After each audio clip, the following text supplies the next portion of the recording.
One of the key things that is at the heart of my thinking about the reasons why we have to have a reparations program, and it's a reparations program specifically for Black Americans who are descendants of persons who were enslaved in the United States, is because there are three phases of American history that are associated with a range of deep atrocities that were directed against the Black community. And it's those atrocities that merit or demand restitution. The first phase is the obvious one, which is the period of enslavement, which ranged from 1776 to 1865. The second is the period that lasted for almost 100 years following the end of the Civil War, of legal segregation in the United States. And then the third is the ongoing damages that have been inflicted on Black Americans in the period after the passage of the Civil Rights Act of 1964.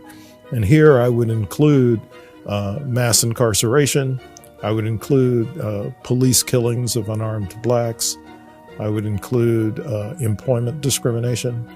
And I would include perhaps what's most dramatic from my standpoint as an economist, the enormous racial gulf in wealth between Blacks and whites in the United States. So the U.S. government is the culpable entity. And the reason it's the culpable entity is because it established the legal and authoritative framework that made it possible for all of these atrocities to take place. If you look at the founding documents for the United States, the founding documents engrave in them the legality of slavery. If you look at the period of Jim Crow in the United States, there was no existing national legislation that was in place that would prevent the operation of acts of legal segregation both in the North and in the South. If you look at the current situation, there's no action that's being taken by the federal government to curb police violence that's directed against unarmed Blacks. There's no steps that have been taken to compensate people who have lost family members as a consequence of that violence, nor have there been any steps taken to compensate people for being subjected to unjust or unwarranted incarceration. So it's actually there's a national responsibility that's in operation here, and the national responsibility has to be met by the federal government.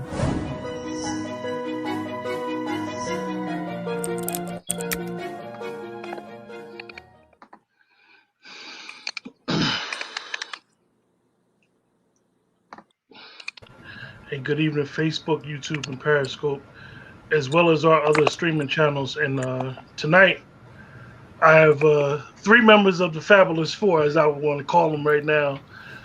ADOS New Jersey. These brothers are on the ground and foremost on the ground, putting the work in, doing what needs to be done. They try to get bills passed in reference to the reparations movement that is not only picking up steam nationally, but it's picking up steam in state and in the circles, and a lot of people are discussing reparations as we know it and what needs to be discussed with reparations. So the first person I introduce is John, and John will explain a little bit about his background and what got him into this movement. Unmute your mic, John. All right. No, thank you so much. And that was a really powerful intro. My name is John Robinson. I am a member of ADOS New Jersey, civil rights organization. We are about advocating for Black folk in America who are descending from the institution of slavery. And what we're basically advocating for is reparations and a Black agenda specifically for us, for those individuals. I'm the first VP, and we've done a lot of great work along with the leadership, Dante and Ty, and some other members who are not on the call right now.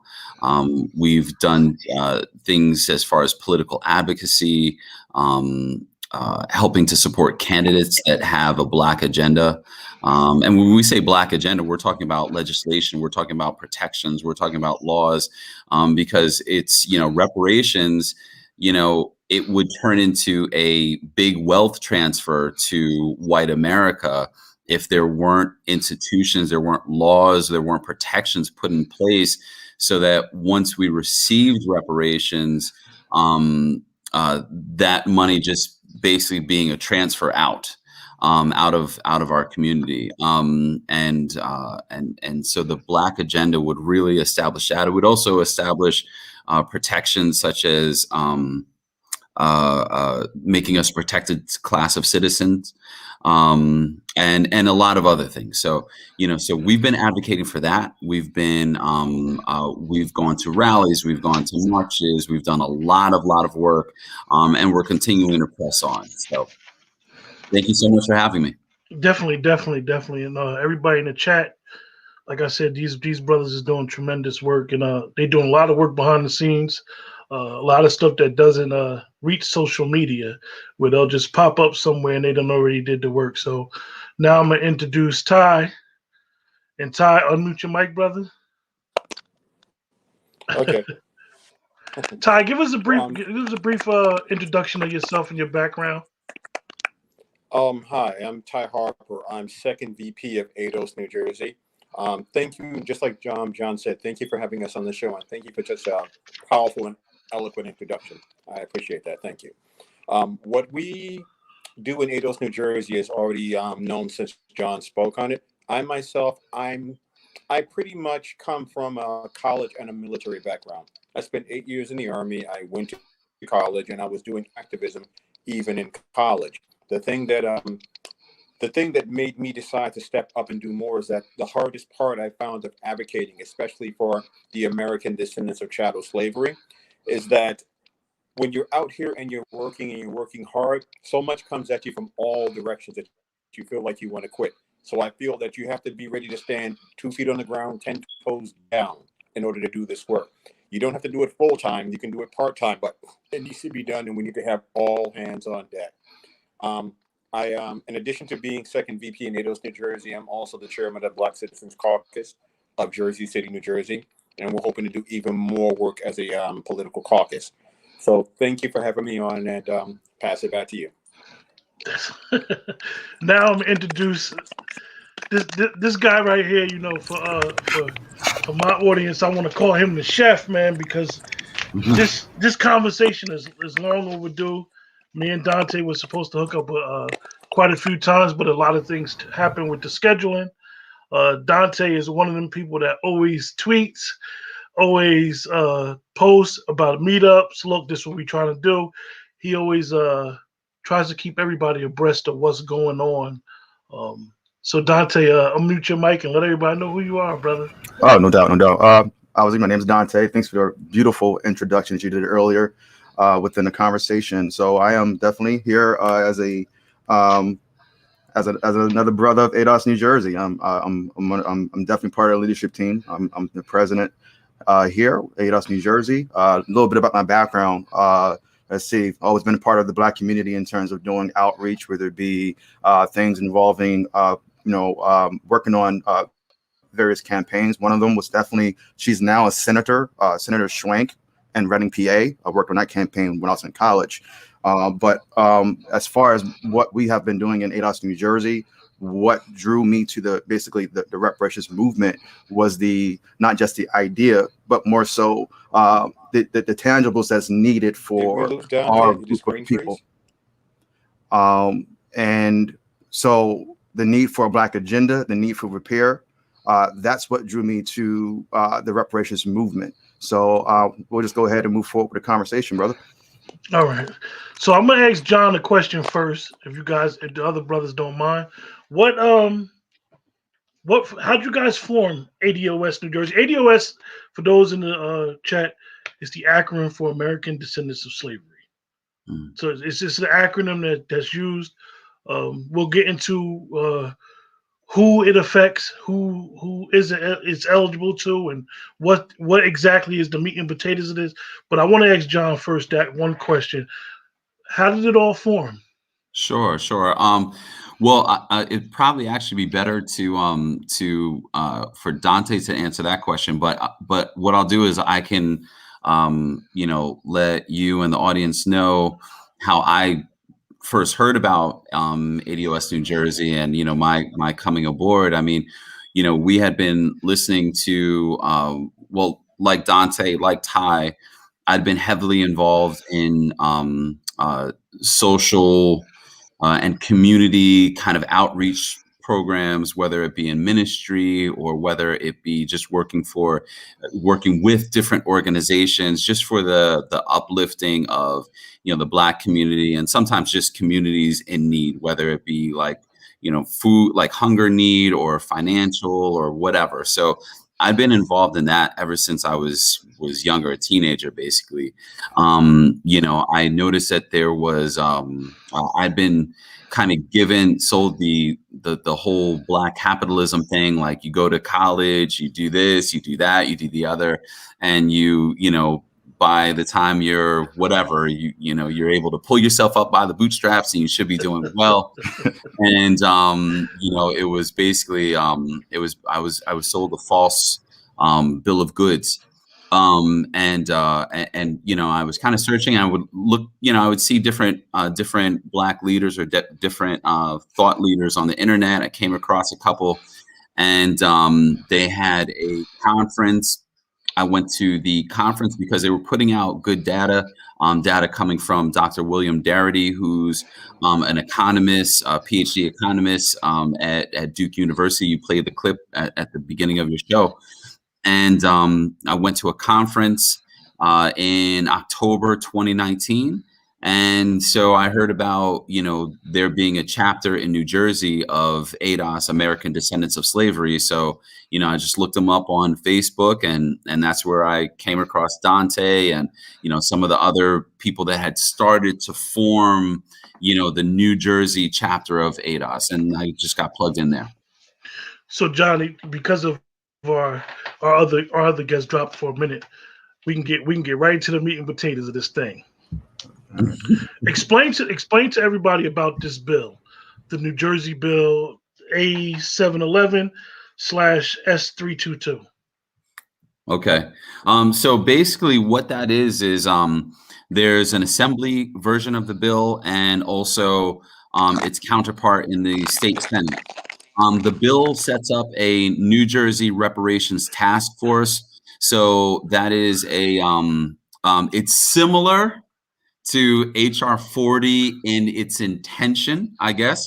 But it's different from HR 40 because HR 40 was a bill that was in Congress since 1989, and it was just sitting there. There were no timelines, no deadlines, no anything. This bill that sets up the New Jersey Reparations Task Force actually has timelines and deliverables and actionable items on it. It's the sponsors on the assembly side, at least, are Assemblywoman Timberlake and Assemblywoman Sumter. And they put this together. Because actually New Jersey, a lot of times we think that it was the South that was involved in slavery, and Yep. It was the righteous people from the North delivering the people from the South from their moral corruption. But actually that's not really the truth. Slavery was quite active in the North. New Jersey was actually one of the last states in the Union to abolish slavery, and they kind of abolished it kicking and screaming. And furthermore, when slavery was abolished in the North, the North was still benefiting off of the slavery in the South. And the same thing with Britain. A lot of times people say, oh, well, the British, they stopped slavery and stuff like that. Yeah, for them, but they were still benefiting off of slave labor, off of cotton production and things like that. So what this task force does is in New Jersey, it studies, its intention is to actually study, systemic anti-Black oppression that has occurred. When I say anti-Black, I'm talking about, again, descendants of American slavery. So so it's studying those effects socially, economically, in the justice system, in education, in healthcare, in all of those kinds of areas. So it's establishing that task force, and then what will happen after that is seeing what can be done to undo those things and to kind of correct, to try to do its best to correct some of those things. Of course, we can't bring back the people that that died. We can't bring back, you can't undo the sexual deviance that was going on, because Black people didn't have control of their bodies back then. But economically, financially, it's trying to undo those things, and socially and medically as well. The important thing, though, is it all sounds really good in the bill, or in the bills, the Assembly version and also the Senate version. But the thing is that we have to get a certain amount of sponsors to actually get it to the floor for a vote. So the New Jersey Institute of Social Justice, we're working with them, myself, Dante, Ty, ADOS New Jersey is working with them so that we can, we're able to start a campaign, grassroots campaign, so we can, talk to the other assembly people, the other state senators, to push them to actually bring this to the floor for a vote. Okay, I'm gonna bring Dante in and see if Dante want to add. I know he might want to add something in there. Definitely, definitely. How ADOS was formed. You could speak on that as well, Dante. All right. So as far as like how ADOS was formed, so we can go back to like 2019, probably somewhere in the summertime. We were definitely in the process of like gearing up to start. But then, around that same time, though, like around fall of 2019, October was the ADOS inaugural, conference, right? So things got put on pause, but there were still things happening within the organizers circle at that time. As we were, so we got prepped for that. We decided to put some things off, put it on hold, put it on pause for a little bit until after the conference. Okay. So then after the conference, we get back home. That's when we decided to go ahead and have our first meetup. And then from there, after the meetup, that's when things started revving up. We started actually, I like to call it, we started sprinting out of the blocks, so to speak, right? We started moving really fast, and we didn't take time out to really come to the table. And then, like, how we did just recently, we had a strategy session, right? So we just kind of just started trying to be everywhere at once, and then realized, oh crap, we can't be everywhere at once, right? Because at the time we were so small. But that's basically how we started. Started out after one meetup, and then from there, there are some people from that meetup are probably still with us. There are some who aren't with us, and that's okay. I wish those individuals luck with whatever it is that they're doing. But we started out small, and then it just kind of grew from there. And John, Ty, Rashid, and the others that are with us now, we're very much like family, because we've been through a lot, in terms of the trials and tribulations of doing activism work, and you're seeing some of the also now the drama that's occurring online. So I'll leave that part alone and focus on the fact that involving the reparations bill here in New Jersey, one part that needs to be addressed is that they need to change the name of the bill. All right. Instead of calling it a reparations task force bill or something of that nature, call it like an equity package, a racial equity package, rather.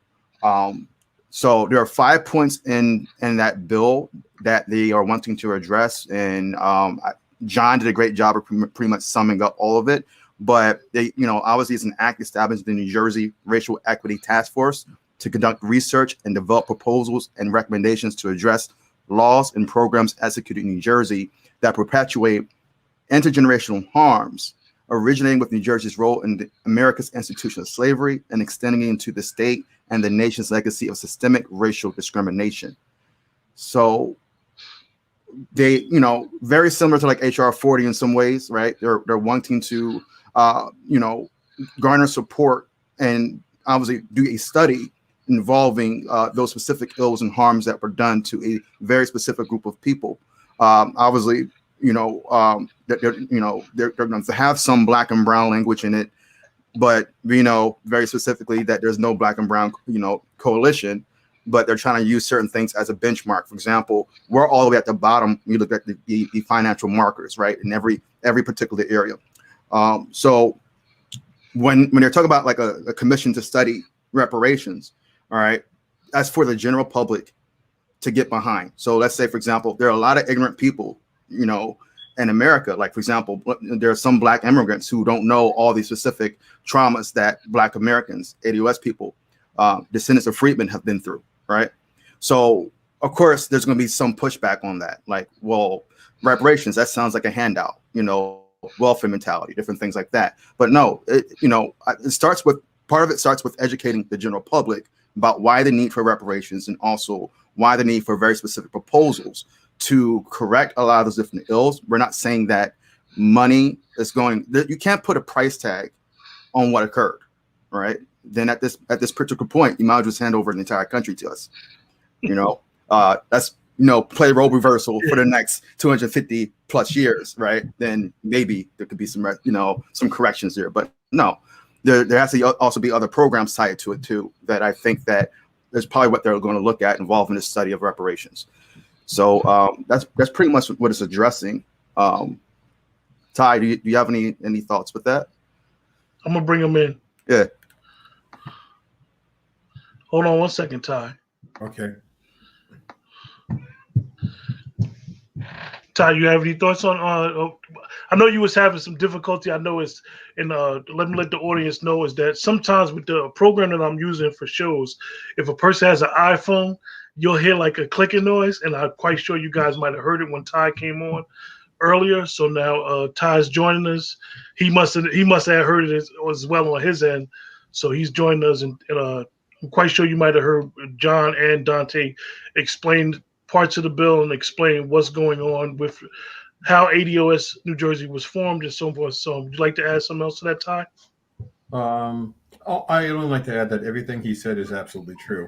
That's the way we were formed, and that's what we do. The thing that makes us strong is that we're galvanized. Nobody can ever come in between us. Or what you see with a lot of people and a lot of different organizations is that when you get into the organization, you have people who have different agendas who will sometimes be within the organization. Nothing can come between us because we're literally like brothers. We're literally like family. As for the reparations bill, like New Jersey A711 and S322, basically what he's saying is correct for the most part. It takes specificity in order to get any reparations done. And anybody who's against us but claims to be pro-Black, who says something like, hey, well, if you're getting reparations, you know, you have to, all of us must be a part of it. The whole thing about reparative justice is that we're only looking at reparative justice here in the United States of America. And I hear people saying like, well, the Caribbean is part of America. I'm like, no, the Caribbean is part of North America, just like Canada and Mexico. I said there's also another America called South America. You also have Central America. We're not focusing on continents. We're focusing on the United States of America, formed and founded in 1776. We know we were here before that, but that was called colonial America. Colonial America was dissolved, and now we have the United States of America. And the only people in the United States of America we're this claim, you can say ADOS, okay, but you can also be more specific. You can say freedmen, okay, or the American Negro. When you ask someone if they're an American Negro, most, oh no, I'm not an I'm not a Negro. I'm like, well, that's who we are. We're the American Negro, and it's already in America's legal lexicon and federal registry. Okay, we're called freedmen.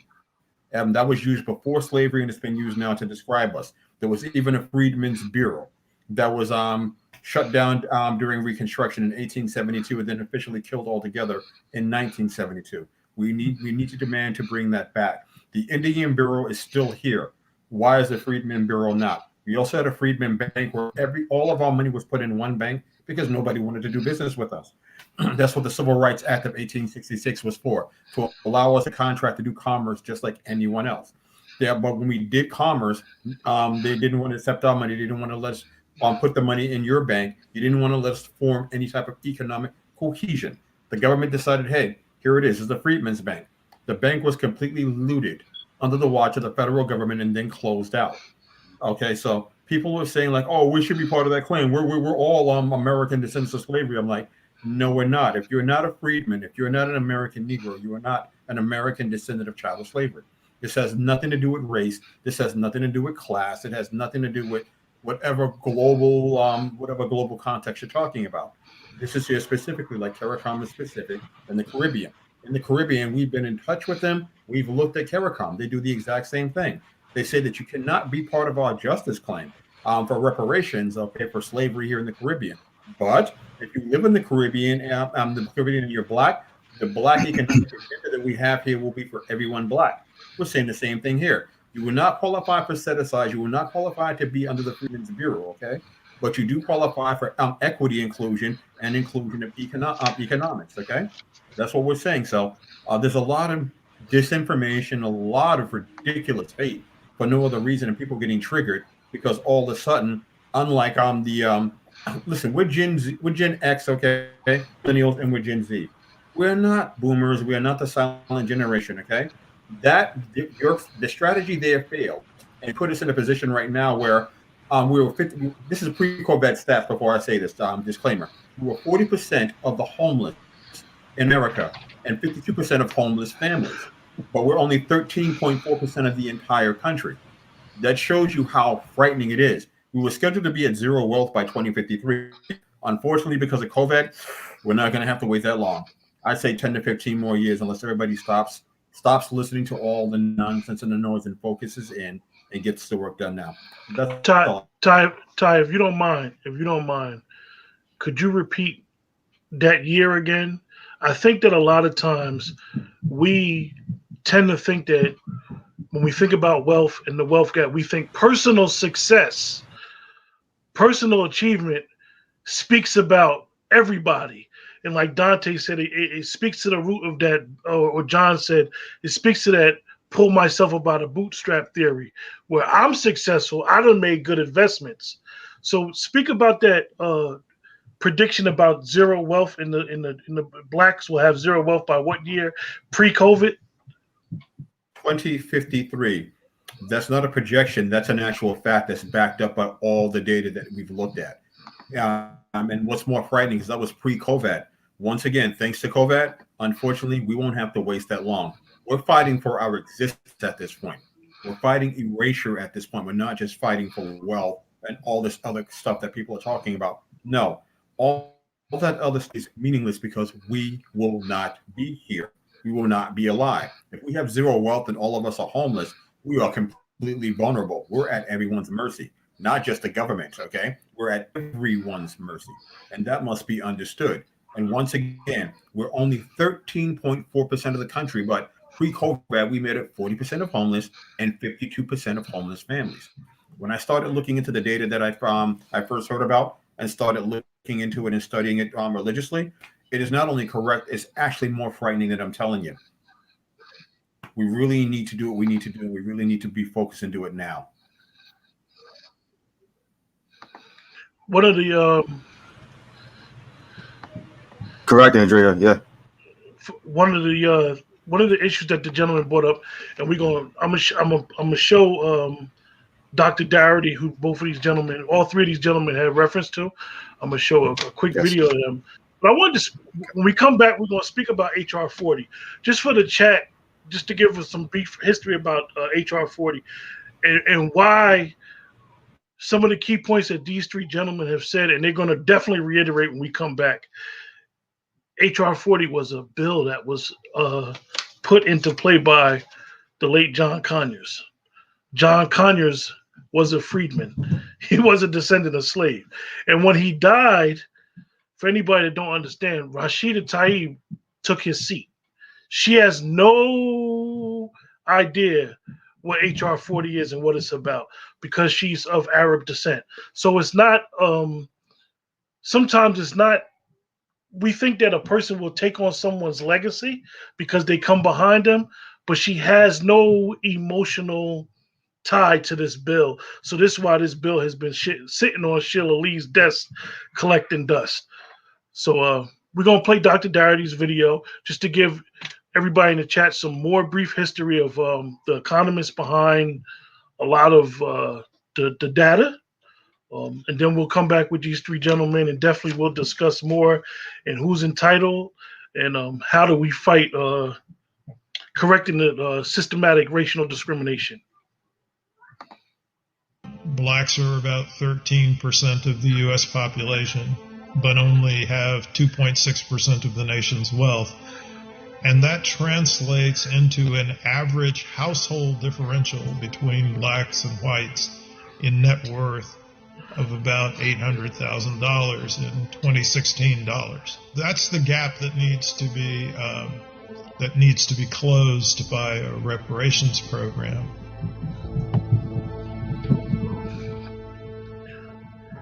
In the aftermath of the Civil War, the ancestors of today's living black Americans were promised restitution for their years of slavery in the form of 40-acre land grants that were never given to them. So we estimated that if you took the most conservative interpretation of that allocation, it would be 10 acres per formerly enslaved person. So there were 4 million folks who were emancipated at the end of the Civil War. So that would mean 40 million acres of land should have been allocated to them on that basis. And that's the low end estimate. The present value would probably be anywhere between $4 and $6 trillion.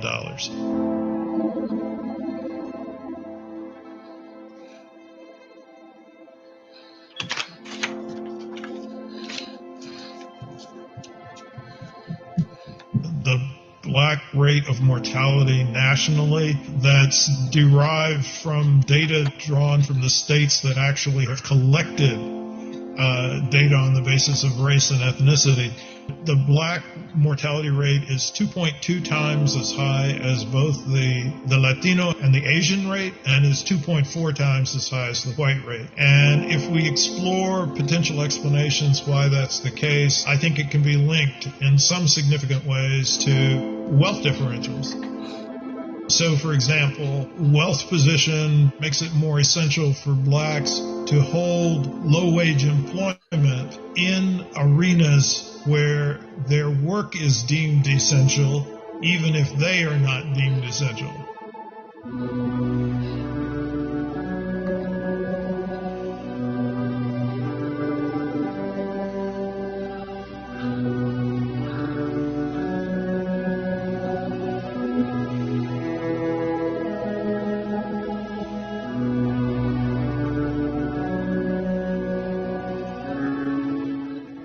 I would like people to pay close attention not only to what happened in Tulsa in 1921, but the entire wave of white massacres that took place from the end of the Civil War up until World War II. These massacres not only cost black people their lives, but also resulted in extensive damage to black property or the appropriation of that property by whites. I think people need to have a much better understanding of the history of white violence in the United States and how that's connected to the racial wealth gap. But if we're going to address the question of restitution for black Americans for the cumulative effects of slavery, the period of Jim Crow or legal segregation in the United States, accompanied by white terror campaigns, and ongoing atrocities like mass incarceration, police executions of unarmed blacks, discrimination in labor markets, in credit markets, in housing markets, then we need something that is going to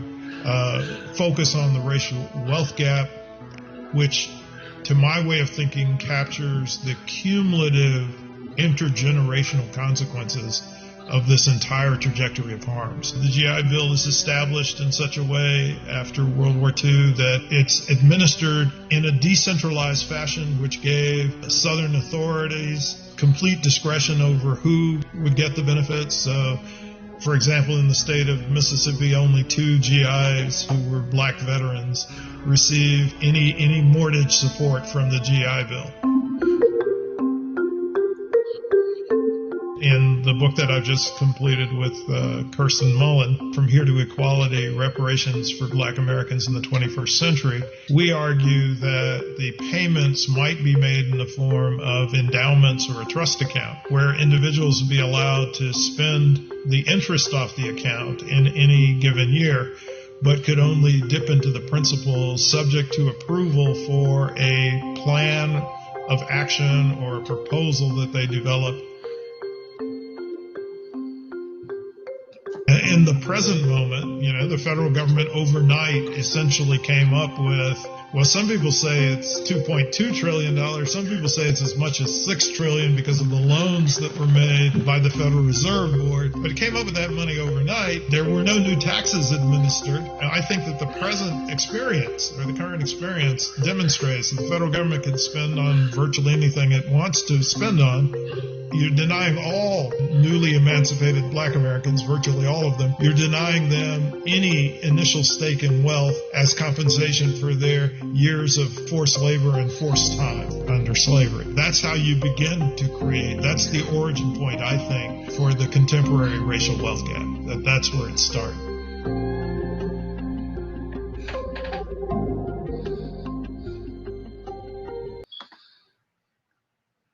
Wow. I'm gonna bring John back in. I think that video and the first half of the show about what these gentlemen have been talking about speaks volumes of where we're at in as a people in this country. John, what would be some of your ways, and I'll ask the other gentleman after you, of correcting systematic discrimination in New Jersey in particular?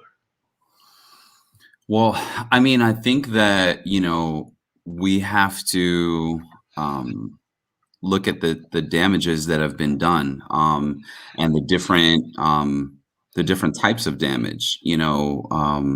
Obviously, we saw from COVID, we saw that there's health disparities.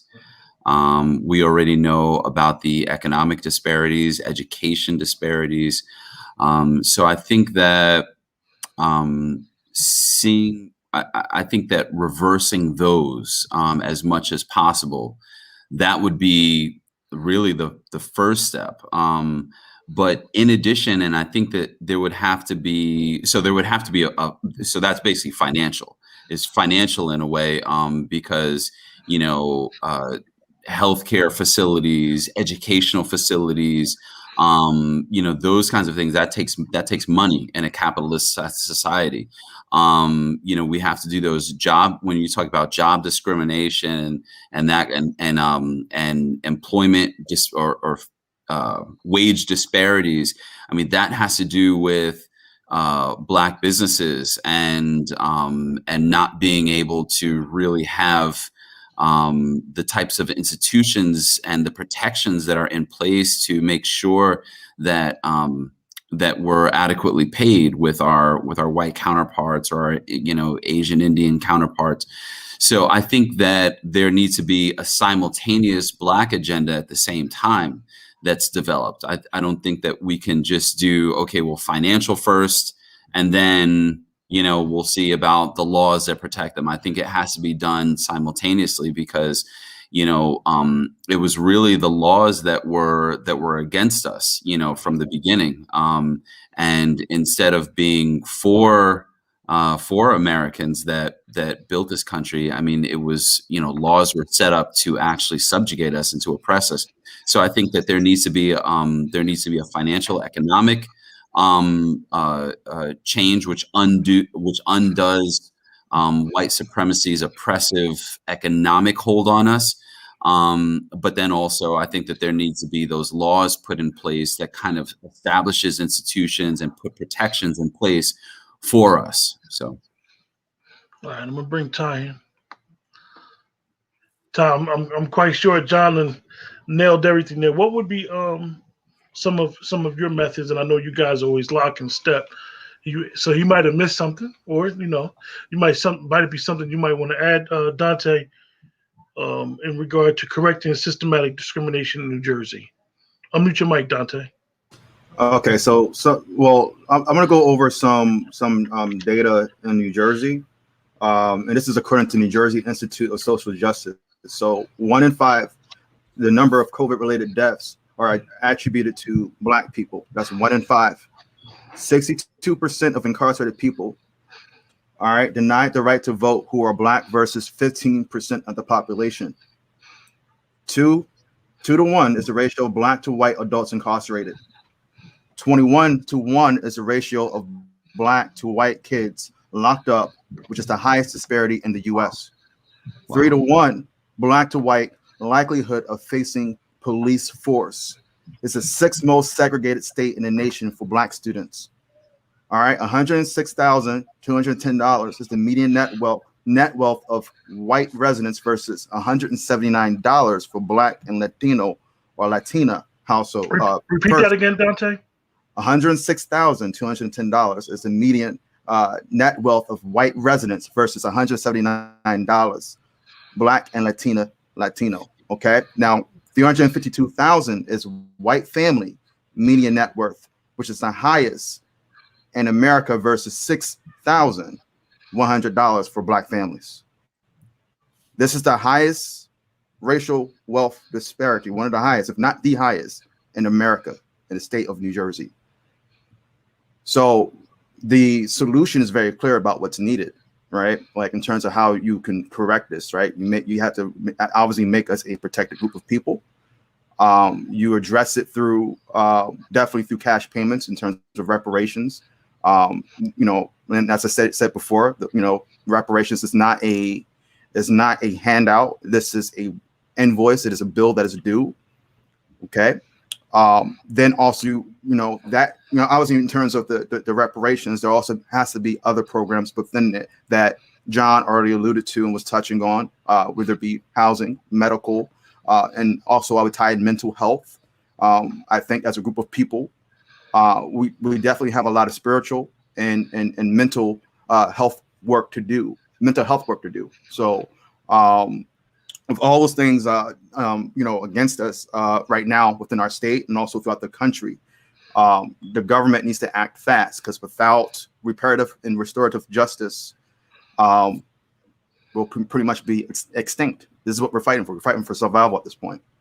Mm-hmm. So some of the Dante it's interesting that you gave them real time data right there, and a lot of us don't realize it. How those of us who are from New Jersey, we struggle. We think that it's okay to be in the situation that we're in, and it's like, okay, it's okay that the rent or your mortgage is so high, the taxes is so high. Well, I'm moving to the borderline of PA. I'm gonna move to Bethlehem, but I'm gonna still work in New Jersey. Right. So a lot of us will try to finesse that whole scene. Right. Like, I'll move to Easton. I'll move to Delaware and just drive up to work. I ain't gotta. It's only an hour and a half drive. Correct. Like, right. And like the ladies in the chat said, that it's heartbreaking. And I mentioned something that I meant to reiterate it, and you had hit me and told me to explain the difference between income and wealth. Income, that's definitely the money that you make from your job, and wealth is pretty much that buffer, right? That what you have in terms of whether it be savings, stocks, bonds, and whatnot, right? That is something that accumulates and appreciates with value. So it's a difference between your liabilities and your assets. So that's pretty much what wealth is in that regard. To me, people don't understand the difference between wealth and income. They think income is wealth, but no, income is simply paycheck to paycheck. That's what you have coming in. And then wealth is pretty much what it is that you can keep and that can appreciate in value over a given period of time, minus your liabilities. Okay, I'm gonna bring Ty in, and Ty made me smile when Ty actually brought up the Freedmen's Bank, because he gave us the history of the bank. Yes, he did. But when they got robbed and looted, a lot of us don't understand that this is what actually started the FDIC. So how our money is quote unquote protected now when we put it in the bank, the reason why it's protected now is because what happened to the freedmen. The original freedmen, guys like Frederick Douglass, who lost hundreds of thousands of dollars messing with this bank, and the government basically looted it and took it. So I'm gonna bring Ty in now, and he can reiterate on correcting systematic discrimination in New Jersey as well. Yeah, I really don't have much more to say. John and Dante covered that completely. But when you say systemic, you have to understand when people say systemic, and they say, how do we fix it? you really do need to understand that systemic racism started in 1776 when slavery was included in the Constitution. You talk about the Three-Fifths Compromise, okay? And then later on, during Reconstruction, the Compromise of 1877, which allowed them to pull all federal troops out of southern states that were protecting us during Reconstruction, and allowed the southern states to do whatever they wanted to in order to keep it going. One of the things they did was they stole the money from the Freedmen's Bank, okay? The FDIC may be created right now, but it was created because of what happened during the Freedmen's Bank. Frederick Douglass himself put $15K of his own money in the bank to try and took over the operation to try to help him save it, but it was already too late. He lost the money that he put in, okay? So when you talk about that, people need to understand there's a lot of different figures thrown about how much money was taken, how much money wasn't. They try to put it on the low end. The research I put in shows that over $24 million was taken from the bank. Myself and John Robinson did some research and tried to quantify how much it is today. Keep in mind, we're neither financiers or economists, but that figure is close. If you look at penalties, okay, penalties, interest, and a few other things, they owe us for that alone between $7 and $8 trillion. You see, so you have to understand the magnitude of the wealth they stole from us. Let's forget about the land that they continued stealing, okay? And then predatory lending, which Obama himself allowed to go on, okay? And Kamala Harris allowed Steve Mnuchin to take predatory loans out on the ADOS in California, right? As well as a few other people, and he was never charged for it. He bought his way out of that. We won't go there because that's we don't need to rehash that just yet. Okay, we'll come back to that a little bit later when we have to come out. Okay. But my whole point is that when you look at everything that's happened, okay, it is not just slavery, and that was brutal enough.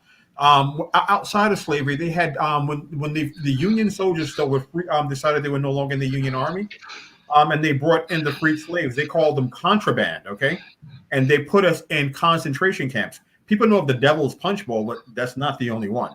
There were a couple dozen of those. The one that we know about is called the Devil's Punch Bowl, okay?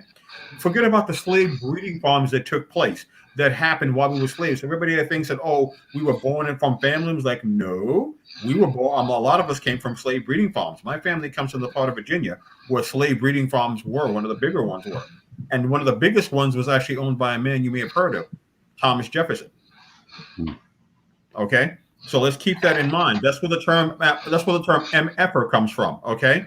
Because when they didn't have enough bucks to service the women in order to keep the slaves pumping out at a regular basis, they would say, hey, son, what, that's your mother right there? Yeah, go over there and give us some kids, okay? That's where the term MFer comes from. I mean, when you look at what goes on in this country, okay, and what they did to us, they try to clean it up and they try to whitewash it, but the atrocities were so immense that once the truth comes out, it's going to scorch earth. And frighteningly enough, the truth is coming out. The more you learn, the more sickened you get. Okay? So when you say systemic racism, what we talked about would be a good start, but the only way to really clear systemic racism is to first understand that the Constitution itself, the country itself, was founded on slavery and indigenous genocide. Okay? So systemic racism is not just not in the law. Systemic racism is what founded the nation. In order to get past that, you're going to have to disband the institutions that started it, okay? So basically, you got to disband many governments and reform them. Just get rid of many of the laws and rewrite them, okay? And then you must tell the truth. You can't do this unless you know the full history of what's going on. And to be honest, the atrocities that took place, they should be at The Hague right now, litigating this. They really should, but they're not. So this is what we're fighting for. What we're fighting for, and the more people find out about it, and Dante will back this up, the more people that we tell about this, and we don't just tell them, we show them the data, we show them the proof of things that they did to us, the more people either break down or just start gagging or just get real angry, okay? It is really incredible the amount of crap that took place in this country, and I'm trying my best not to use profanity on your show, bro. Just, I'm trying to keep it clean, okay? But the amount of crap that they did during slavery and the amount of crap they cover up, okay? And the amount of crap that comes out of people's mouths to say, like, oh, well, you just need to do this, you need to do this, you need to do that. I'm like, unless you know the full history of everything we've gone through, what we continue to go through, you'd recognize that we're one of the strongest, most resilient people on the planet. And we've had to become that in order to not only survive, but to stay alive and protect our families. Mm-hmm. So this is not just an issue of reparations. This is an issue of full-on humanity. We were never allowed to be part of the American dream. We were never allowed to get full democratic protections, and we were sure as hell never allowed to have human dignity. I'm sorry, John, you want to say something? Yeah, I just wanted to say, I'm sorry. I wanted to comment on something that you just said, Ty. Like you mentioned about families and dignity and stuff. And one of the things that I've seen is, it seems like there's this campaign to pit Black women against Black men or vice versa. And, it's really despicable because if you actually read the history books, the Black history books, I'm not talking about the ones that are just around in February. I'm talking about like you actually go in and you dive into some serious book club reading. You'll see that Black men, while they were in chains, and knew that they were risking everything, would help if they saw that there was a woman that was going to get raped. And rape was a common thing. Like it was an ongoing, everyday kind of situation with Black women's bodies. And I think that there's something afoot when you hear a lot of this toxic masculinity thrown in the direction of Black men, as if of course people have their issues, whatever, but I mean kind of saying that Black men and Black women haven't always tried to work together, even given the fact that we've both been in the survival situation under the boot heel of oppression for hundreds of years. So I just wanted to talk about that, and because there's like that whole welfare, that welfare queen and this, that, and the other. Our men have been mass incarcerated, but even still with that, if you look at the data, you'll see that actually Black fathers spend more time with their children, whether they're in the same house or whether they are living in a separate house because maybe they're just not together. They spend more time with their children than any other group in America. So, I just wanted to just comment on that because it kind of struck a nerve, with me. I mean, everything that you were saying was right. I just wanted to add on to that, we do fight for our families. We do love the Black woman.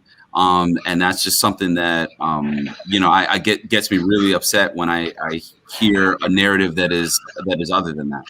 I think that one of the things, John and Ty and Dante, you brought up is that you guys kind of answered the next question so eloquent just now when we speak about who is eligible and why it has to be a specific claim, not to shun any other group or organization or people, but this thing is something that, as Ty explained, and I used the words that Dick Gregory used, legal don't make it right.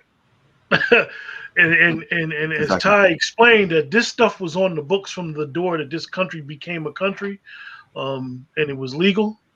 And this claim goes all the way back to then until to this present day with, what they've continued doing with the banking, mass incarceration. This is basically the foundation of the country. As they say, the country is built off American pie. Well, no, the country was built off of the backs of slaves. No. So, Exactly. Before I get into the tricky part, which is HR 40, and the reason why I call it tricky part is because when we speak about the bill and some of the issues with the bill that's been sitting on Sheila Lee's desk collecting dust, I know these gentlemen prior to this, and I know where they're going to kind of like go. We're not criticizing the bill. They're not going to be criticizing the bill, but the bill needs to be edited and some corrections part of the bill. John, since you is in the main camera view, could you explain HR 40 and what is the fallacies of the bill? Your microphone, John. I'm actually, so I don't know too much about HR 40, and that's purposeful. The reason being is it's obviously, I think everybody knows it's to study reparations, but something that has been still for 30 plus years to me is dead. So I honestly, I never really gave it too much thought. I just know that it's a bill that needs a lot of edits. I would just say scrap it at this point in time. Yeah, so that I don't know if one of the other brothers has something that they actually want to go into it. I just think it's a dead thing. It's why even bring it up? But yeah. I'm gonna bring in Dante. He'll get into the bill because I know he'll be more adamant with going off about the bill and what needs to be edited. Remember, Dante, we're trying not to curse tonight, all right? Okay. Yeah. Hey, don't worry about that, man. So HR 40. Okay, where do I start? Where do I begin? Like, okay, it's been sitting there for 30, 40 plus years, right? Probably before I was even born. So, but it's definitely one of those bills. Same thing like what we have going on in New Jersey and probably other states, pretty much just to set up a commission to pretty much study, I guess the case and a roadmap to reparations, right? So not necessarily, hey, we're going to set up this thing where, for example, a commission gets set up and then you pay out reparations. It's not the same thing. It is a commission to study. There are probably some things wrong there. Maybe is lacking some very specific language, but other than that, I think that if this government really cared, right? If people really cared, there would definitely be more co-sponsors to the bill. I will reiterate what John said. It is in need of serious edits. I think they definitely need to use Sandy Darity's proposals in terms of the edits. And then from there, definitely more co-sponsors. And hey, we need to get this ball moving because, just the symbolism, and everything that's been happening over the last course, involving the last election and people being distracted from what really matters in terms of this piece of legislation. If we wait longer, then it'll be another 30 years, then it'll be 40. Next thing you know, now our generation already done died out. And then the next generation, if they're not taught about what the reparations movement is, and this is the importance of centering Black families within the reparations movement, then we won't gain any traction in terms of what's needed for our collective. So, whether we scrap it, cool. If we edit, fine, right? So either way, I'm good. That's just my personal opinion on it. So I think that Dante spoke about the bill very eloquently, and when he explained why we need to get on it and not get distracted, that reparations was on the tongue of A. Philip Randolph. A. Philip Randolph had the ear of Governor Roosevelt at the time. I mean, President Roosevelt, excuse me. And we see how long ago that was. A. Philip Randolph had the ear of President Roosevelt, and he spoke about reparations. And we're talking about early 1900s. So this is something that we should not take lightly. We should be in support of reparations and be able to explain it to our kids to keep the legacy going and put forth and hold our elected officials accountable and know that they work for us. We don't work for them. So I'm gonna bring Ty in. Maybe he'll want to reiterate. I know Ty seems like a guy that me and him would have fun running around in these bookstores because he seemed like a history guy. Well, when I grew up, my mother was a school teacher, so we had to read a book a day. Not a chapter. We had to read a book a day, then do our homework before we got to eat or go out and play. So, blame her. I love her for it. So Ty, I have a question in the chat. One of the young ladies said, "Scrap and replace." In regards to HR 40, just for clarity. HR 40, as it was written, was a bill that just puts out a study. One of the major flaws in the bill is that it has no end date. So theoretically, even if they signed the bill and put it into law, they could just let it run out to the end of time or until we're all gone, okay, before they do anything.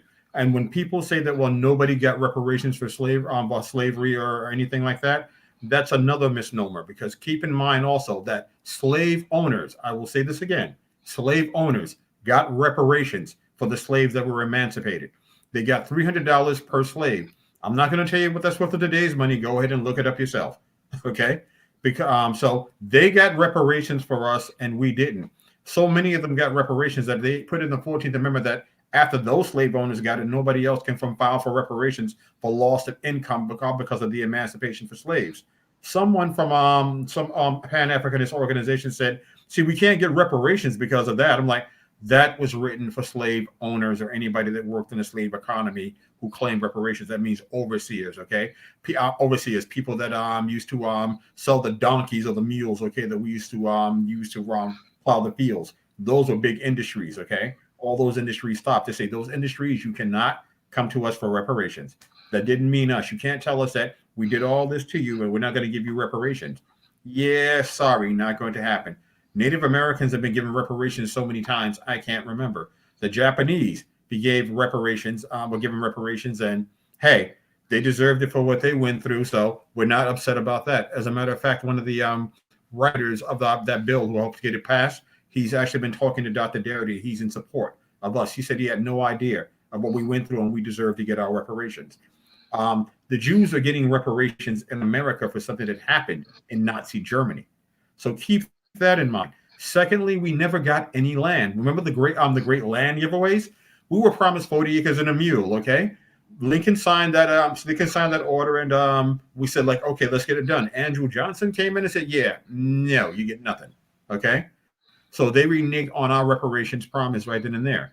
So this is not a handout. This is a debt that's been owed for over 401 years. And guess what? The longer it goes, the more interest that's attached, the more you should owe us. So let's keep that in mind.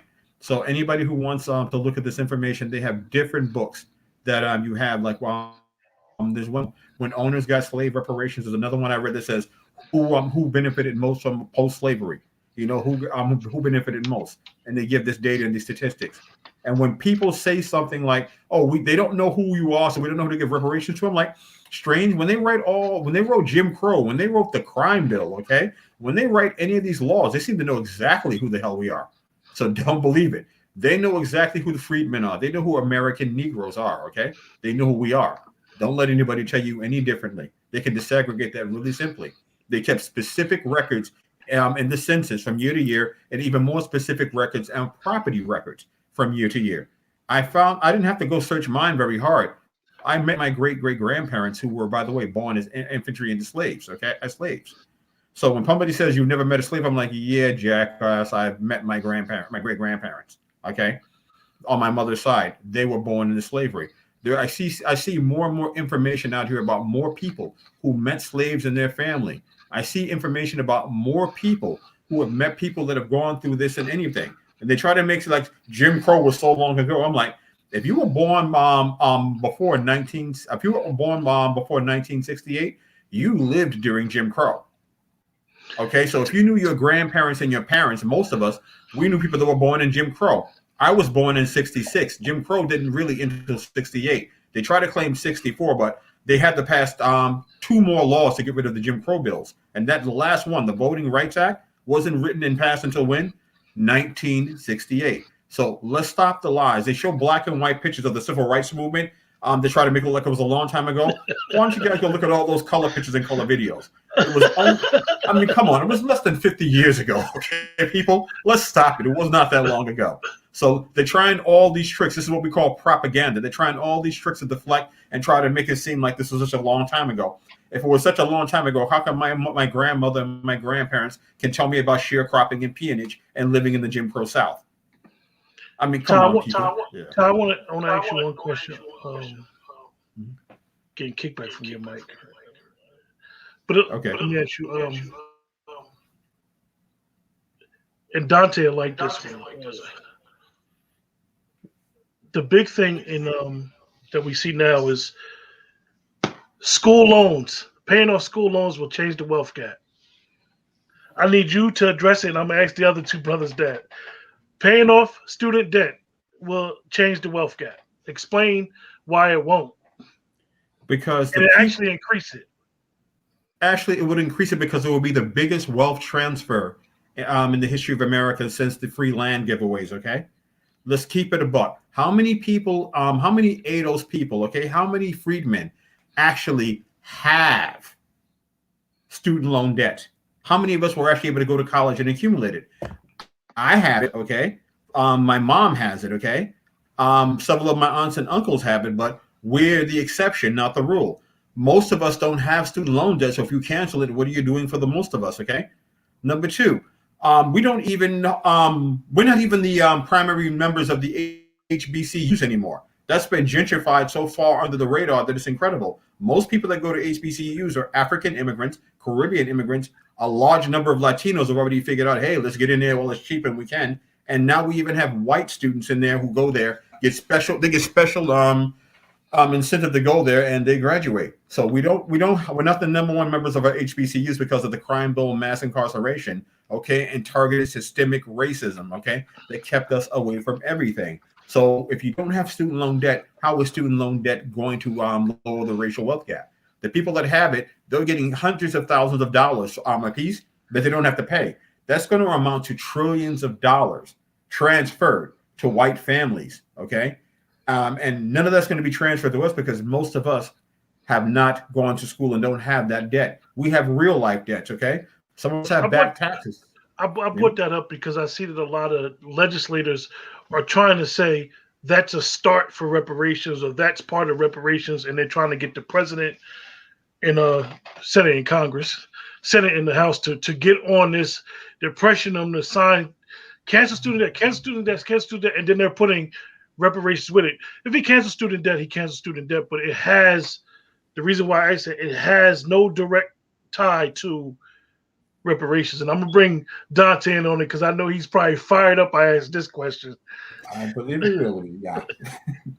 Okay, so student loans cancellation. All right, so it's one of those things that's like it's for everyone, right? Everyone. So how do you? It is said that Black women are largest. Yep, that's true, but it's that definitely not valid enough though. But the idea that canceling student loan debt as a form of reparations, I think it could be tied to a reparations program. All right.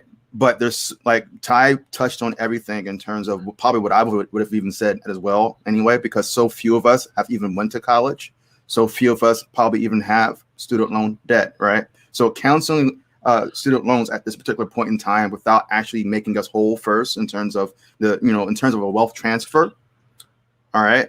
All it will do is literally, once you've done that, you cancel student loan debt. For many of us, what it would do is actually cause a further divide in terms of the racial wealth gap. So we're being obliterated right now, okay, on all fronts. We own less than 2.5 or 2.6% of the nation's wealth.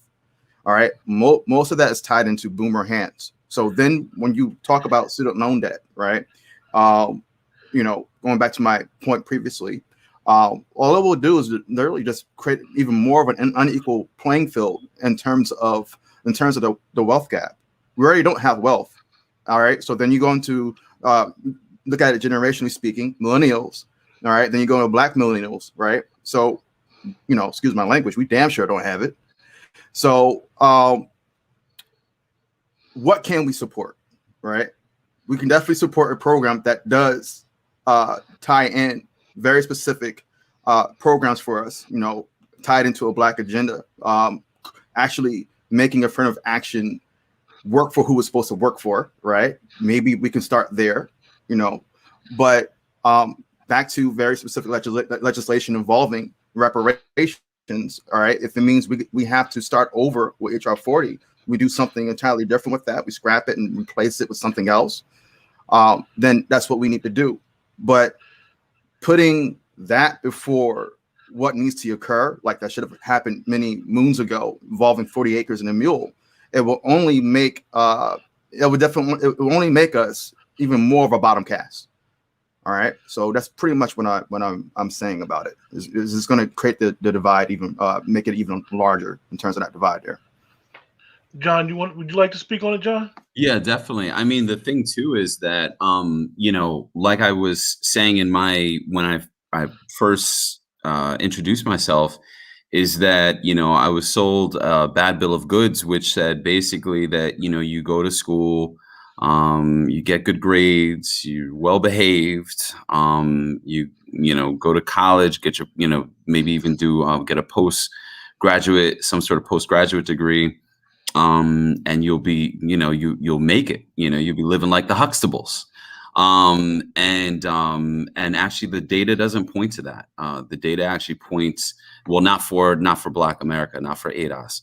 I'm looking at one of the what we get wrong about closing the racial wealth gap by Dr. Darity and also Dr. Hamilton. And for when we look at so besides student loan debt, so you say, okay, well, I'm going to take on this student loan debt because it's going to pay out something later on. It's going to pay out something, like it's going to be an investment. I'm going to get a good return on investment. But when you actually look at the economics of the situation, you'll see that postgraduate for white America, they have about $455,000 in household wealth, as opposed to postgraduate Black America, which has about 141,000.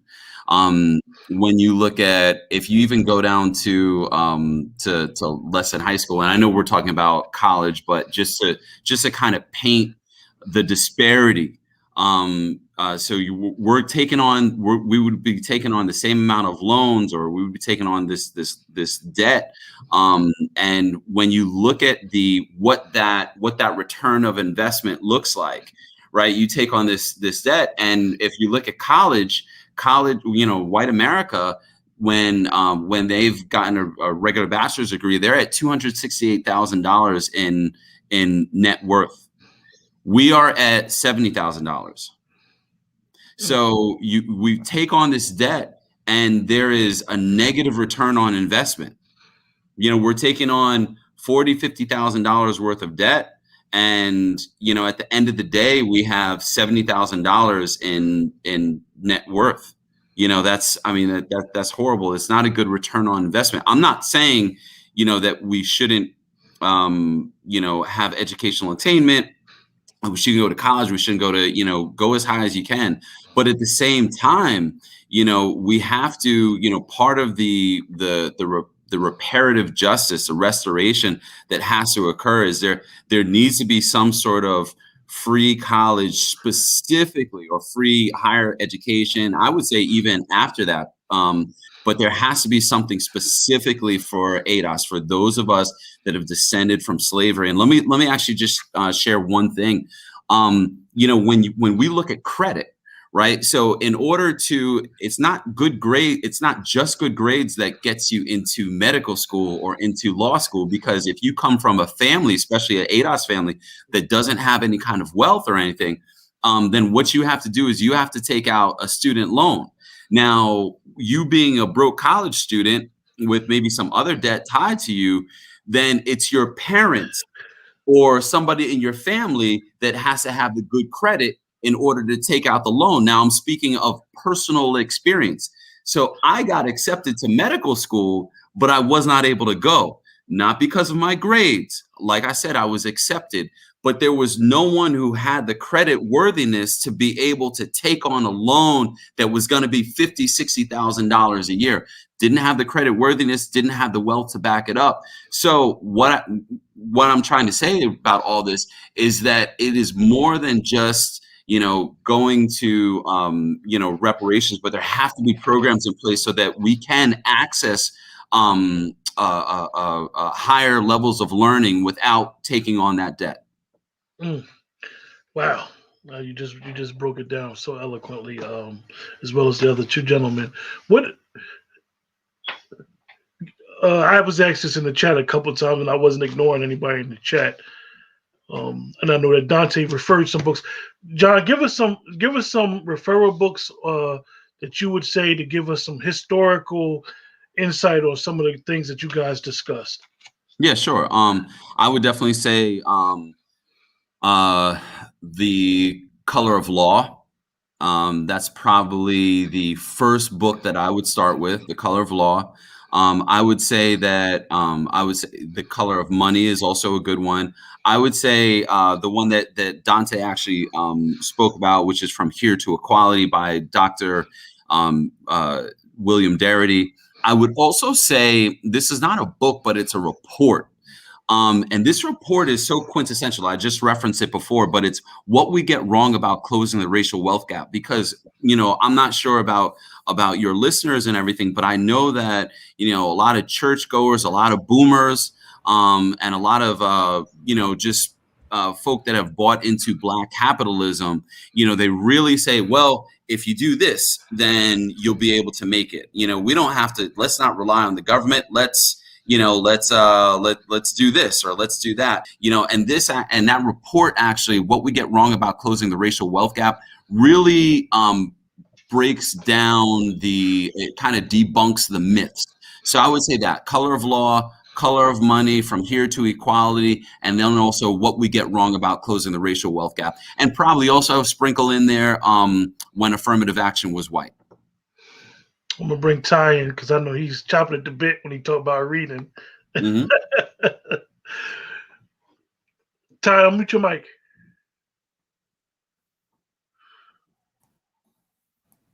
Yeah, still having some technical difficulty, but I'll be okay. And in any case, John pretty much mentioned most of the books that I would mention. There is one book that a lot of people don't mention. I think it's called Medical Apartheid. That's another one. And there's another one, an academic book called The Savage Inequalities that I read that was in college. That's what first opened my eyes to how really bad the economic divide is between Black America and the rest of America. Okay. Mm-hmm. So I would say put those two books on the list also. Also, They Were Her Property. But I warn you, when you read that book, that's a hard read. I couldn't get past chapter 6. I'm not going to lie. That is a really hard read. So understand that now. I'm going to bring Dante in real quick. Okay. Basically, everything that he said, everything that he recommended is pretty much a lot of the literature that I'm reading right now myself. So that's definitely a good place to start, and then also to build upon. And then in terms of, definitely, your political education. Another book I would add to that, though, it's definitely a classic because this is one of my favorite heroes, and it's Carter G. Woodson, The Miseducation of the Negro. Okay. A lot of what's in it, in terms of the being specific, there's a programming in the back that he talks about in terms of having a political agenda that kind of ties into what we're discussing now, having a Black agenda, and being specific in your politics, and having programs that addresses your needs, right? So I would add that to the curriculum as well. One of the things, and I'm glad you brought up Carter G. Wilson's book. And I'm gonna address that. This is a personal question, okay? Because a lot of people don't understand when an individual says a Black agenda, and they say, well, we've always had a Black agenda. What is the Black agenda? Since A. Philip Randolph, it's been a Black agenda, right? When ADOS, when you brothers speak it, people that really understand a transformative Black agenda. Mm-hmm. When it's going to close the wealth gap, what does that mean, Dante? When we say like Black agenda, right? So what we're discussing is definitely a set of programs, right? So you go back, I kind of alluded to earlier about affirmative action. Okay. One of the things that happened with affirmative action was that like it got gutted, and then it started including everyone who was a non-white male. Okay. Affirmative action was a program that was designed specifically for those who are Afro-Americans, meaning those who were who are descendants of those who were enslaved in America. All right. So when we talk about a Black agenda, we're talking about a set of programs that addresses job inequalities and also income inequalities. We're talking about also education reform. We're talking about housing. We're talking about a set of programs that addresses the plight of Black America. And also, when we say like tied into the Black agenda, will also being the need for us to represent ourselves within politics too. There's definitely been an unequal exchange in terms of a relationship with the overall infrastructure of our government when it comes to Black America. We're so dispersed throughout America.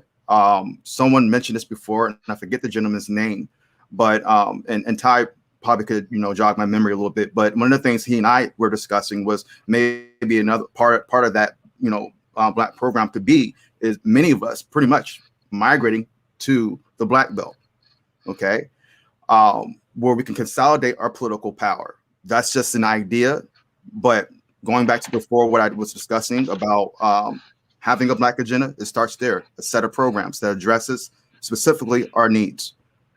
One of the things that having a network is always being able to share information.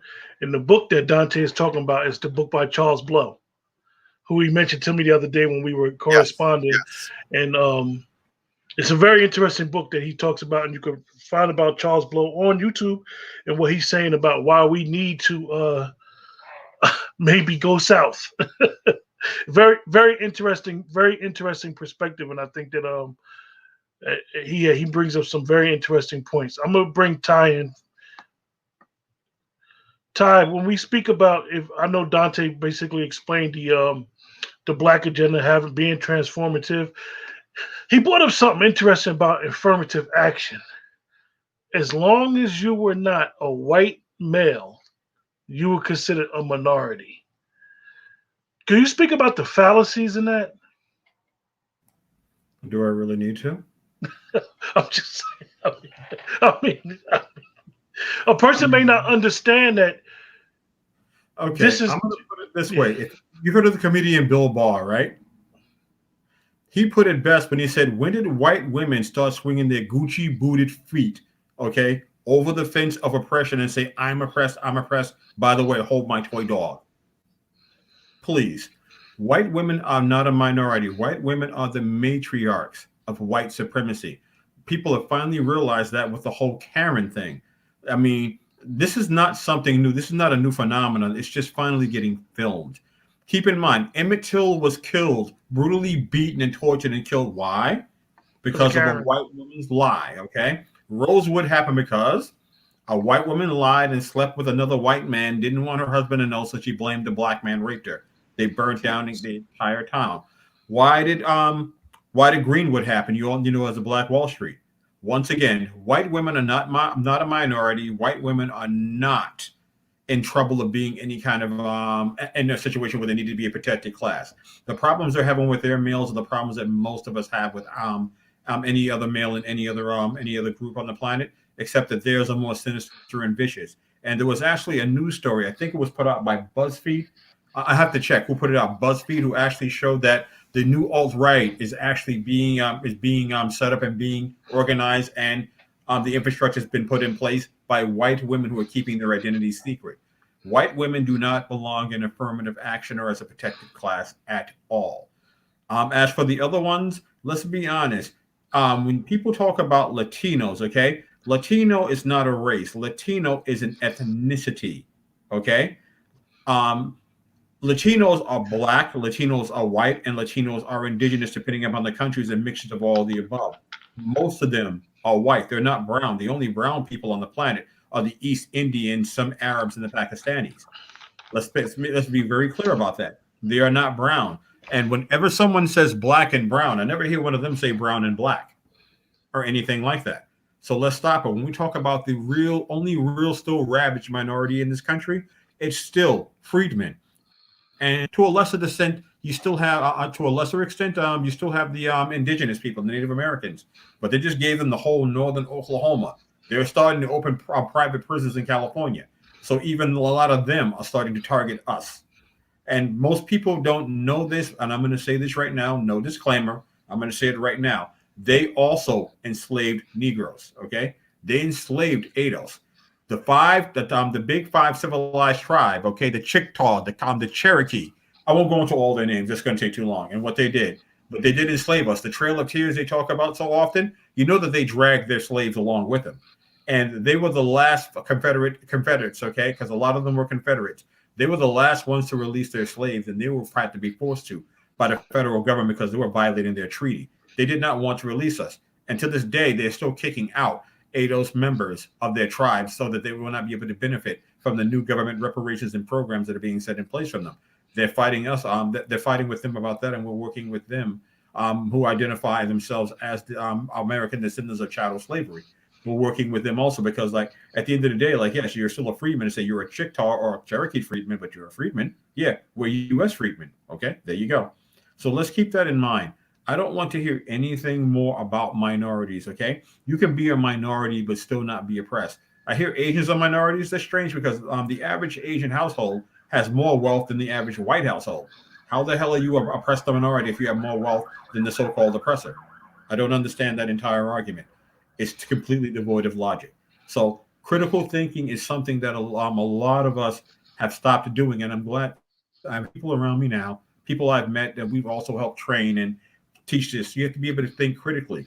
Who benefits? Who wins? Who loses? And why is it being done? You have to understand these things in critical thinking, okay? If you don't, it's going to be a very long life for you and a very short existence for our people. That's all I have. I'm going to bring John in for the next question. He can speak to this. John, what are your thoughts on reparations for African and Caribbean immigrants who have contributed and been victimized as well? Been victimized in America?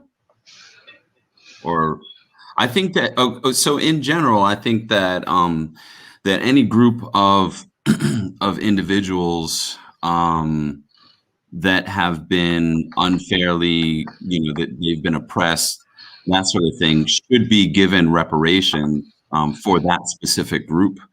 So if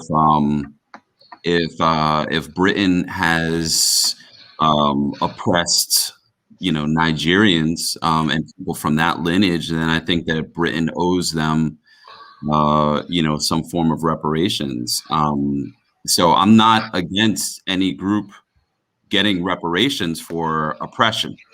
Now, what I am against is another group getting reparations for, say, another group's oppression. So, for instance, I think it would be wrong, and I think we could probably all agree, if the Jews that are currently receiving reparations for the Holocaust tragedy, if I was to say, hey, I know how to speak Hebrew, so I should get some of their reparations. That would be, I'd probably be kicked off of Facebook and Twitter and everything else. So I do believe that groups that are oppressed, they should be given retribution. They should be restored. They should be given reparative justice, but specifically for their specific group and for that specific type of oppression that they did. It shouldn't be some sort of mix match, we're going to give some of the oppression from some of the reparations from ADOS to the Japanese people in internment camps and so on and so forth. The specific oppression that ADOS faced should have a specific redress.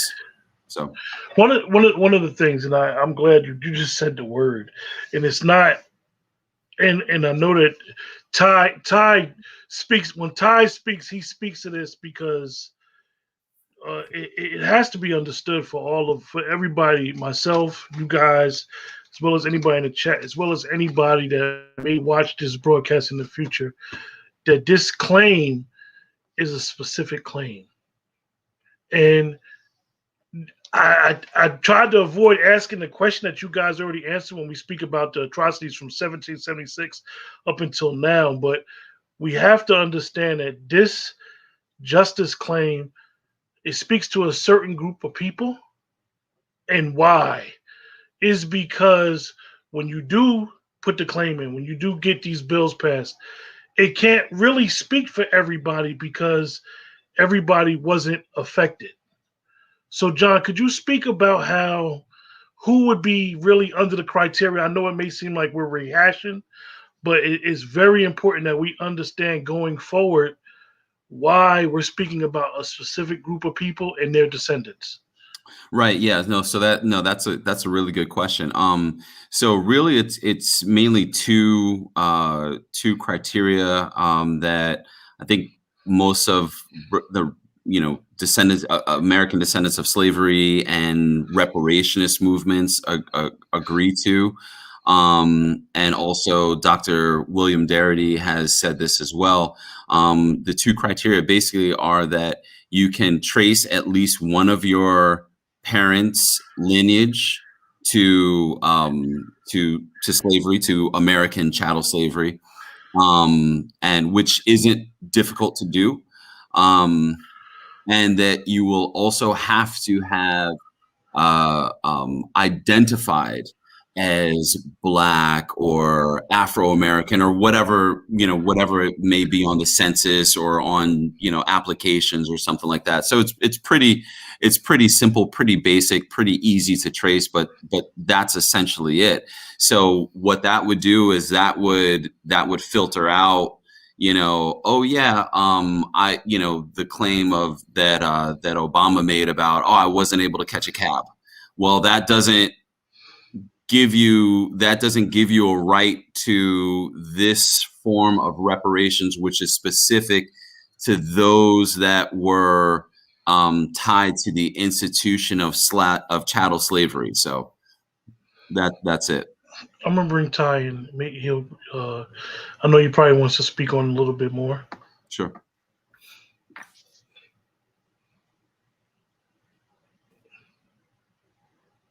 Hit it again, Ty. You still unmuted. Okay. Yeah, I really don't have much more to say on it. I'll just put it out there like this. Nobody is trying to say that the people in the Caribbean or anyone else who was oppressed doesn't have a justice claim. Your justice claim is not here. You have a justice claim against the European nations. I would dare say you could just go right at the European Union if you really want to be specific, okay, or expedient. But you have different countries who have different claims against different nations in Europe. The United States of America is not one of those nations. When someone says, like Obama says something ridiculous like, I had trouble catching a cab in Manhattan, I'm like, if you really have that problem and you're here right now, I say that is not a reparations or a justice claim. If you really have a problem, that's a civil lawsuit, specifically under the discrimination statute. Okay, that's how you resolve that. We don't have a civil lawsuit for things that have been going on for 401 years. Okay, that is a justice claim. They didn't come and they didn't wipe out your house. Did you know that during the Depression, that if anybody was starving in those white tents and camps they show in movies, they would go to the black side of town. If anybody had food in their house, they would take your food. You'd have to fight. They couldn't do anything about it. They would take your food. They would have people that would come out and just rape Black women and Black men too, by the way, whenever they were ready. Because nobody would stop them. So keep that in mind. What we experienced were atrocities. What the Jews experienced at the hands of the Nazis were atrocities. What the Japanese experienced in the internment camp were atrocities, okay, that we experienced here. Not catching a cab in Manhattan. If somebody doesn't if I don't catch a cab, I'll get the next one or I'll just Uber it home, okay? That is absolutely irrational and ridiculous. And that just shows that the level of disdain and hate that for some reason a lot of the diaspora have when they come here. Nobody had a problem when they were able to pretend to be us, okay, and come over here and eat everything off of our plate. The second we close the door and say, yeah, that's done. We close the door, we put up the gate, we disagree and say, listen, you can still work with us. You'll get equity inclusion, economic inclusion, but we need to get the debt that is owed to us. Oh, well, you can't do that. Why? Because that's not Pan-Africanism. And I'm like, I have a question. What has Pan-Africanism ever done for America? We do so much for you. When is enough on us? We fought apartheid. Okay, we fought the tariffs that they were putting in the Caribbean. I mean, every time you have a fight, the first thing they say is, "Wow, well, what are the ADOS going to do? What are African Americans going to do?" I'm like, enough is enough. What are you going to do for us? I was on that app Clubhouse, and we had this Brit that actually said something that incensed me. Oh, we're smarter than you, and we're doing this, we're doing that. Okay, so, and I had one question. I said, I'm sorry. I'm like, slavery for you was ended in the 1600s by something called the Magna Carta. Yes. So you didn't have to fight for anything. They just made a business decision to end it. Am I correct? Yes. So who are you to tell us, the only diaspora tribe other than the Haitians, who've actually had to fight for every single thing that we have gotten. Who are you? I'm like, the only thing you contribute is actors who are trying to steal roles from us.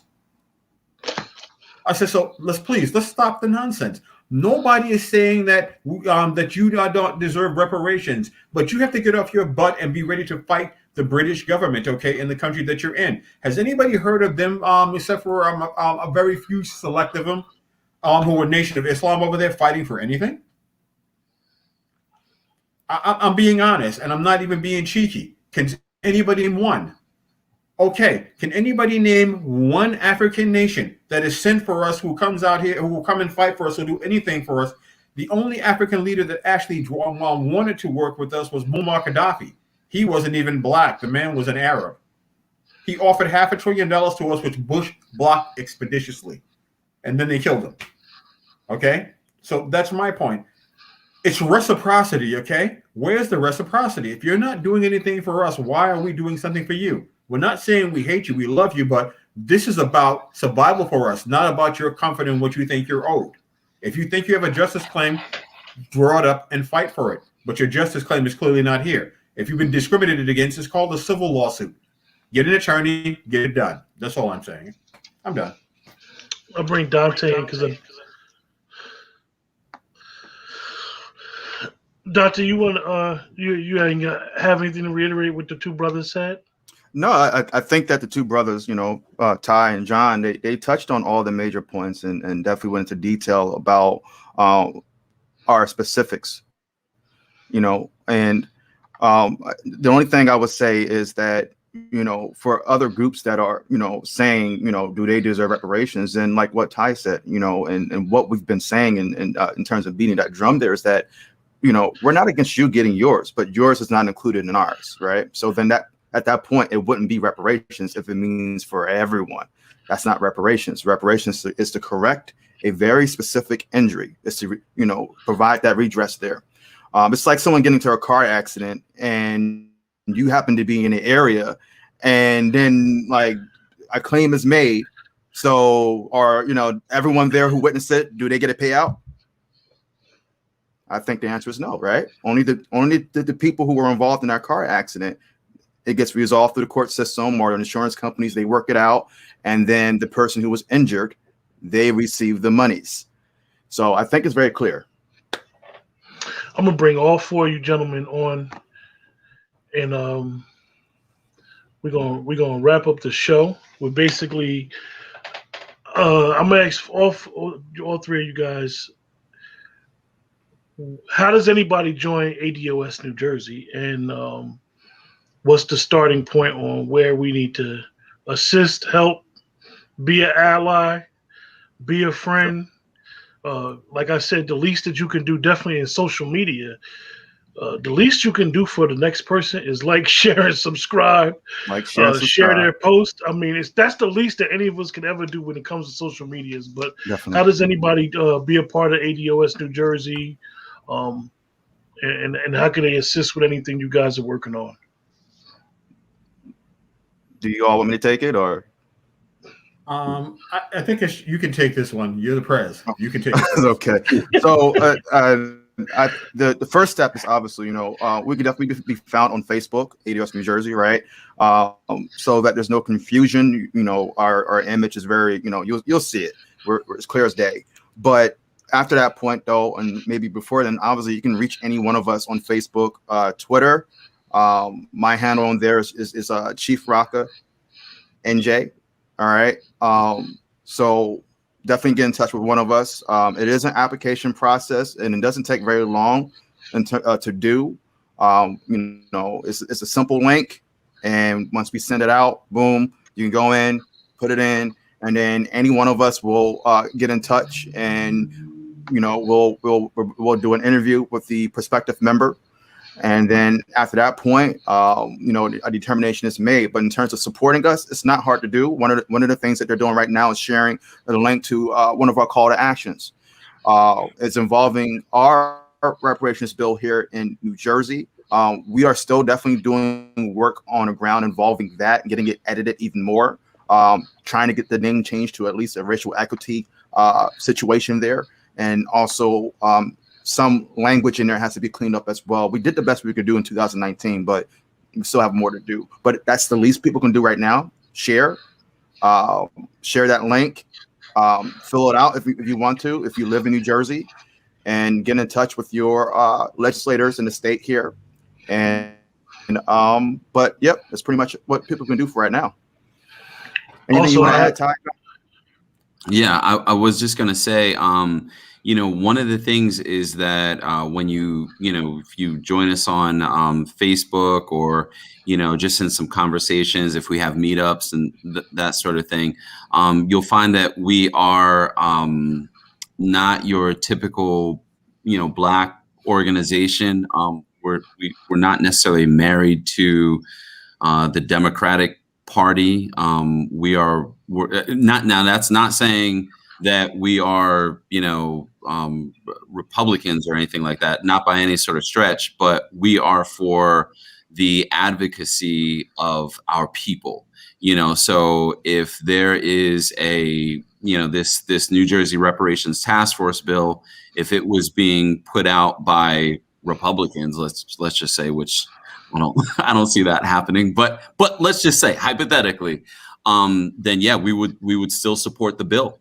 So you'll find that when you talk with us, we have a lot of data, we have a lot of information, and it may go against some of the conventional knowledge that we've been spoon-fed and maybe in some cases even force-fed, which have to do with aspirationalism, hope and change, Black capitalism, let's buy the block, that kind of stuff. So just be prepared to, I can't remember which pill in the Matrix Morpheus said to take, but the truthful one, that's the one that you're going to be getting.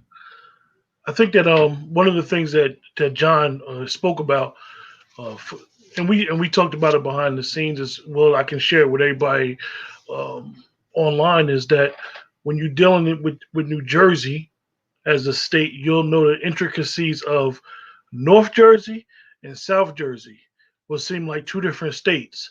So this is why ADOS New Jersey, what makes them distinct from maybe other chapters that might, other ADOS in other states, other areas, who's working on the same thing, is that you have to kind of have your program set up to the point where you can't be a part of a party, so to say, because at the end of the day, you don't want your agenda to be misconstrued as something.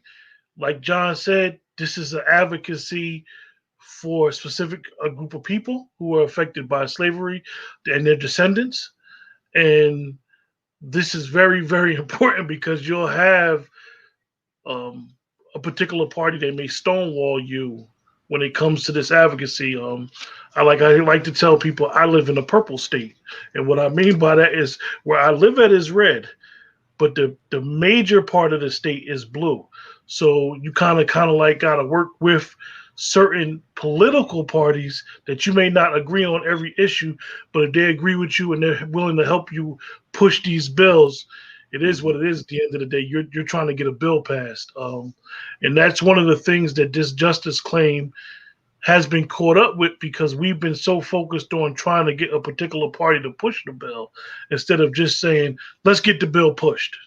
Let's do this. Let's do this. This. So I commend these gentlemen. They're doing great work in the state of New Jersey. I'm indebted to them. John and Ty is two brothers that I just actually met before we did the show. And me and Dante, like I said, we've been trying to do this for a minute. And I'm quite sure that they're going to come on the show again. And I really appreciate these brothers. And I'm glad that everybody joined it in the chat, because at the end of the day, yeah, they got information and they're putting work in. But at the end of the day, it's a conversation that we need to have amongst ourselves to really get everybody to remember the education that we got. And what I mean by that is education was passed down from generation to generation. And some of these things should spark our interest into, oh yeah, that's what my grandfather was saying. Because a lot of times our elders, they didn't teach us certain things because of out of fear of I'm just gonna give my children some stuff to get by. But they knew about reparations. They knew about they were close to slavery, like Ty explained. Like if you could remember your great grandfather, know that they was part of they were born basically into slavery. So with that, anybody else got any final comments or statements, Ty? No, thank you for having us on, brother. I appreciate it. I would definitely like to come back someday. Not a problem. Definitely. Everybody in the chat, glad you guys joined us today. And we definitely going to have brothers on soon. Again, and moving forward and try to get this bill passed. You guys in New Jersey, spread the love, share the bill, share it, and get everybody to sign it. And get, if you know politicians, get them to sponsor this bill and get behind it, because know that when the brothers were speaking about reparations, is that one thing is when you open the door, not only are you the first one to get in, everybody else comes in with you.